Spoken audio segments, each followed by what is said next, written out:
Qué bello, qué bellísimo himno es este para mí. No sé si decir que, después del nuestro, obviamente, no sé si decir que es el más lindo, el que más representa aquella gesta a la cual representa, que es ni más ni menos que a la Revolución Francesa, aquel 14 de julio, mañana. Aquel 14 de julio del año 1789. Una pregunta, ¿no? Porque llamamos a este acontecimiento histórico, lo llamamos la Revolución Francesa. ¿Por qué estalla una revolución, Oscar? ¿Vos tenés idea, o alguno de ustedes que están del otro lado, por qué estalla, por qué explota aquello que uno llama revolución? Algo pasa. Sí, claro, hay condiciones que no se aguantan más. Claro. Hay políticas o hasta, no sé, cuestiones religiosas también. Hay un montón de factores, pero tiene que ver con una ebullición. Exactamente. Vamos a nombrarlos con palabras muy, muy comunes. Están los de arriba, los que tienen todo, claro, que son siempre muy pocos, y están los de abajo, los que tienen muy poco o casi nada y que son muchísimos, ¿no? Algo pasa entre estos dos grupos, Oscar, para que una revolución estalle, ¿no? Los poderosos ya no pueden, por tales o cuales motivos que iremos viendo, ya no pueden gobernar como venían gobernando, ¿sí? Claro. Y los pobres, los de abajo, los que son tantos y tienen tan poco, ya no quieren vivir más como estaban viviendo. Así que los de arriba no pueden seguir gobernando como lo hacían, y los de abajo no quieren seguir viviendo como vivían. Bueno, esto explota, evidentemente, y esto es lo que pasó en Francia a fines del siglo XVIII, 1789. En aquel momento gobernaba Francia una monarquía absoluta, ¿sí? Esa monarquía era incuestionable, incluso se decía que tenía poderes divinos el rey, y que hasta curaba enfermedades, ¿viste? Era como el representante divino sobre la tierra. Y el rey tenía como aliados, codo con codo, a la nobleza y al clero, a los curas, para decirlo en términos populares, ¿sí? Ese grupo llamado nobleza y clero sumaba más o menos, escuchemos este número, sumaba más o menos el 3% de la población. 3%. ¿Escucharon bien? 3. El resto, es decir, el 97% de la población eran los otros. Los de abajo, digamos. Los que llamaban en aquel momento el tercer estado. Ese tercer estado, o sea, el primero y el segundo eran el rey, la nobleza y el clero. El tercero eran los comerciantes, los profesionales, la pequeña burguesía, los campesinos, los artesanos y los pobres. Toda esta gente sumaba el 97% de la población. Quiere decir que de 10 franceses, 3 eran nobles y curas, y el resto, 9, eran casi 9,5, digamos, era el resto de la población. Bueno, Francia en aquel momento, por eso también expliquemos un poco por qué esto explotó. Francia había gastado todas las reservas que tenía. Mirá qué palabra esta, Oscar. Reservas. Me suena. Reservas. Francia había gastado todas las reservas en la guerra de la independencia de Estados Unidos, porque había ido allá a ayudarlos a los colonos que habían llegado de Inglaterra, a ayudarlos en contra de Inglaterra, porque siempre tuvieron pica Francia con Inglaterra. Siempre. Entonces, habían gastado toda la plata el rey, que era Luis XVI, para ponerle nombre, había gastado todas las reservas ayudando en Estados Unidos a la independencia en contra de Inglaterra. Se había quedado sin nada, digamos. Al mismo tiempo, había una sequía. Mirá vos, Oscar, una sequía. También. Mirá vos. Qué curioso, ¿no? Qué curioso. Sí. Muy, muy fuerte esa sequía, y había dejado a buena parte de la población, a ese 97%, con hambre. Con hambre, Oscar. Hambre. Sí. Y casualmente siempre los mismos, ¿no? Sí. Bueno. Quiere decir entonces que el Estado francés estaba medio quebrado porque había gastado toda la plata del otro lado del Atlántico, ¿no? Y Luis XVI, que era el rey, monarca absoluto, aumentó, así porque sí, para poder arreglar esta situación, aumentó los impuestos sin anestesia. Sin anestesia. ¿Cuánto los aumentó? Un 65%. Bueno, por supuesto también voy a decir algo que quizás nos toca un poco o nos resulta quizás algo familiar. Estos impuestos no los pagaban ni los curas ni los nobles. No. Claro, no. Siempre los pagaba el 97% de la población. Imagínate el odio, el resentimiento que todo esto generó. Bueno, ahí se fue generando un caldo de cultivo enorme, ¿no? Enorme. Explotó todo y por todos lados explotó, por todos lados. Y las mujeres francesas fueron protagonistas muy, muy destacadas, te diría, muy centrales, ¿no? El rey, obviamente, con toda esta situación, se vio presionado, por más absoluto que era, se vio presionado. Entonces convocó a los que ellos llamaban estados generales, que eran estas tres instancias, ¿cierto?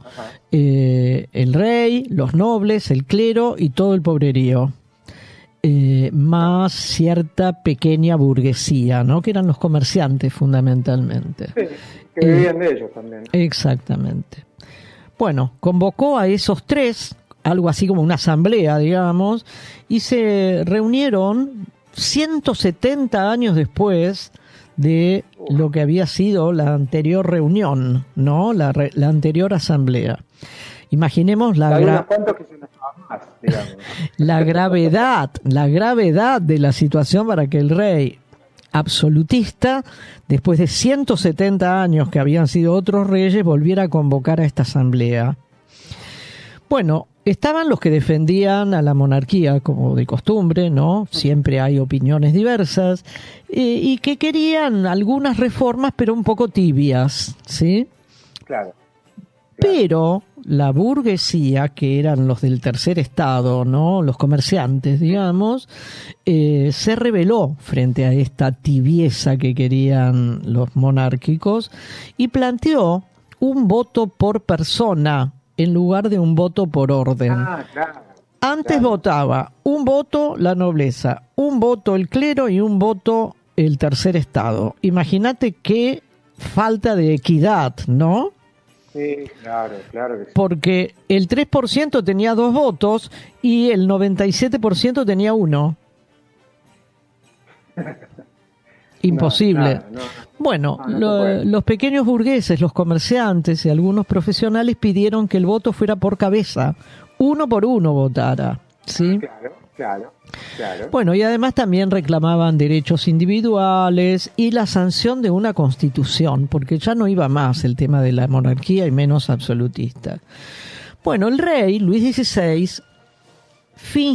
mintió que aceptaba esta nueva forma de gobierno.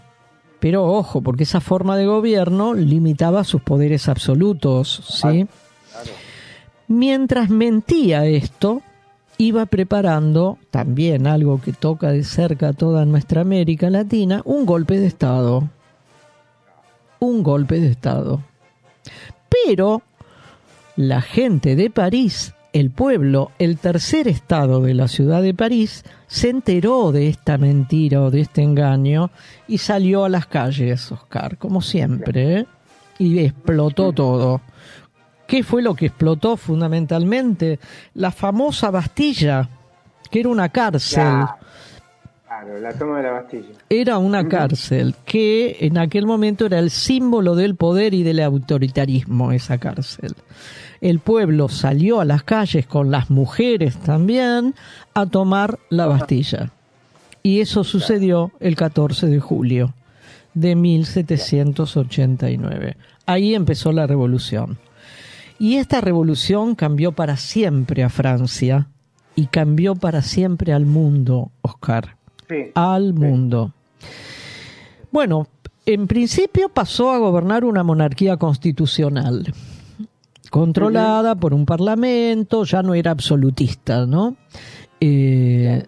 Con esta monarquía se abolió el feudalismo, que era el sistema de organización anterior.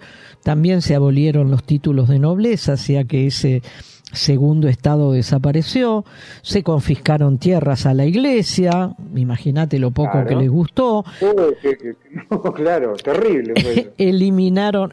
Fue una revolución, evidentemente. Exacto, es eso, claro. Y un datito interesante, que creo que muchos conocemos o casi todo, que es, a partir de este momento comenzó la división política entre la izquierda y la derecha, ¿sí?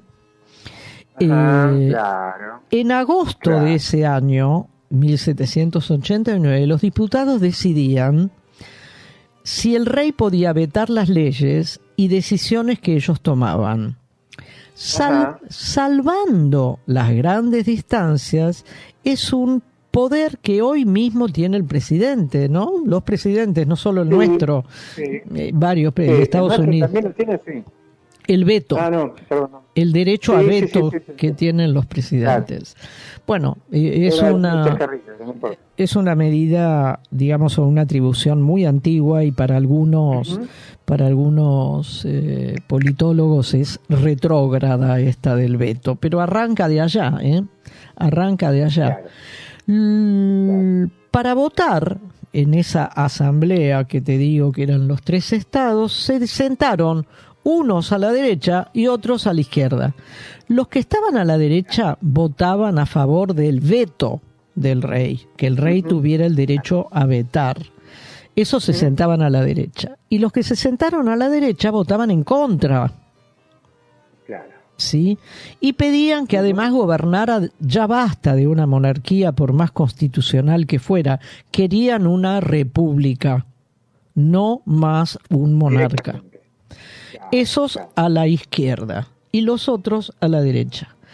Así fue que la derecha quedó y queda hasta el día de hoy asociada a quienes quieren mantener el orden. Mirá la señora Bullrich, ¿no? Que solo habla de orden todo el tiempo. Y la izquierda quedó asociada a quienes quieren cambios sociales y políticos profundos. ¿Sí? Sí. Bueno, así terminó la monarquía constitucional y llegó la primera República Francesa, Oscar, que duró desde septiembre del año 1792 hasta noviembre de 1799. Ahí apareció Napoleón en escena y establece lo que luego iba a ser el Imperio francés. Bueno, ¿cuáles son las consecuencias más importantes de todo esto? Para hablar de la Revolución Francesa puede llevarnos horas. Sí, es un proceso muy importante, muy interesante también. Muy, muy importante y muy interesante. Porque, bueno, es el cambio de organización del feudalismo y de las monarquías absolutas al capitalismo. Ni más ni menos que este cambio. Nada menos. ¿Cuáles fueron entonces las consecuencias más importantes de toda esta explosión francesa? Comenzó el principio del fin para las monarquías absolutas, sí. No solamente la francesa, las del resto. No, pero eso se extendió a todos lados, claro. A toda Europa, exactamente. Se positivizaron los derechos de las personas, se hicieron positivos, se escribieron por primera vez los derechos humanos. Se establecieron constituciones que limitaron los poderes de los que gobernaban. Escritas las constituciones, por primera vez. se consolidó. Pero eso no estaba escrito encima, no es cierto. Eso. No estaba escrito, no decía dónde, no era una ley. La Constitución es una ley fundamental de un Exactamente. Estado. Bueno, por primera vez se establecieron constituciones escritas.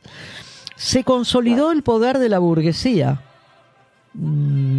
Esto trajo sus idas y venidas, pero en otro momento hablaremos.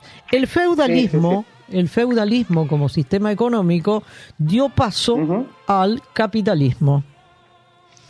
Y surgió el concepto por primera vez, Oscar, el concepto de ciudadano en contraposición al de súbdito. Porque antes la gente era súbdita, las personas eran súbditos del rey, ¿sí? Claro. Ahora ya no, apareció una nueva palabra, ciudadanos.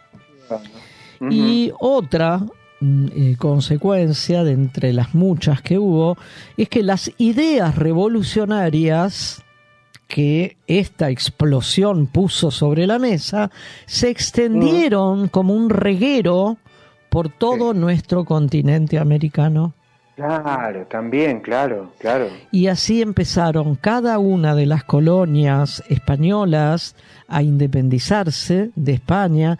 Así tuvo lugar la independencia también de Estados Unidos. Así tuvo lugar la Constitución escrita de Estados Unidos, que fue tomada como modelo por nuestros por nosotros constitucionalistas. Bueno, el mundo cambió.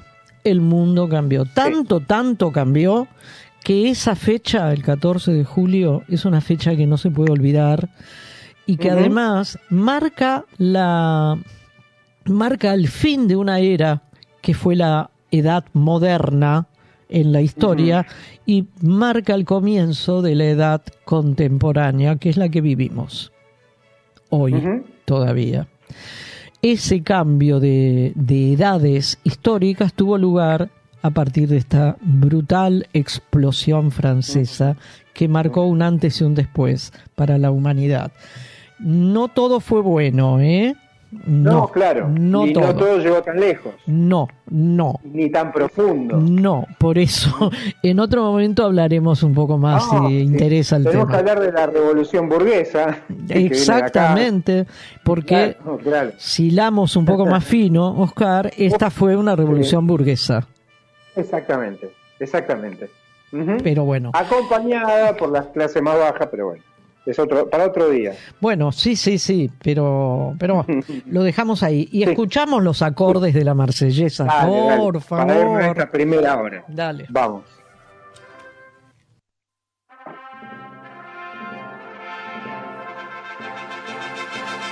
Allons enfants de la patrie, le jour de gloire est arrivé. Contre nous de la tyrannie, l'étendard sanglant élevé, l'étendard sanglant élevé. Entendez-vous dans les campagnes mugir ces féroces soldats? Ils viennent jusque dans nos bras, égorger nos fils, nos compagnons.